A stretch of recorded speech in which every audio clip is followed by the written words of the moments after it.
I think on the surface they're really known for dressing all in black and wearing those round fur hats and having these long side curls. I remember driving through Williamsburg shortly before I moved to Berlin with my son in the car, and he looked out the window and said, "Mom, who are those people that are dressed so funny, so weird?"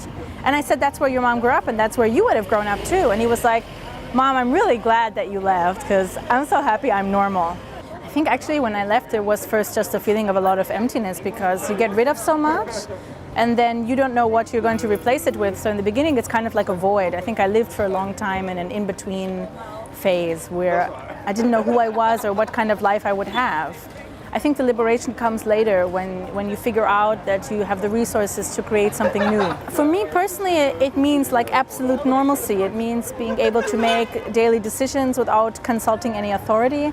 It means being free to read and write and talk without being censored. And it means like being free to live a normal life like everyone else. Well, it's very clear to me that although I grew up technically an American in the United States of America, I grew up in a European community. I grew up in a shtetl, like a recreated ghetto, and I spoke a European language, and we grew up with European values and customs. So for me, it was really clear as soon as I arrived in Europe, this is familiar, this feels like roots, this feels like home. And I don't think it's surprising that I never was able to identify with my Americanness because I was only American on paper.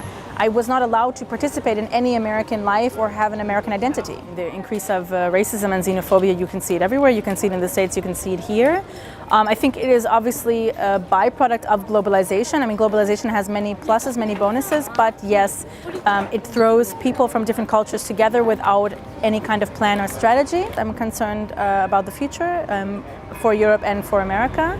And I think we need to learn to find middle ground between isolationism and globalism. I think there has to be a path of compromise.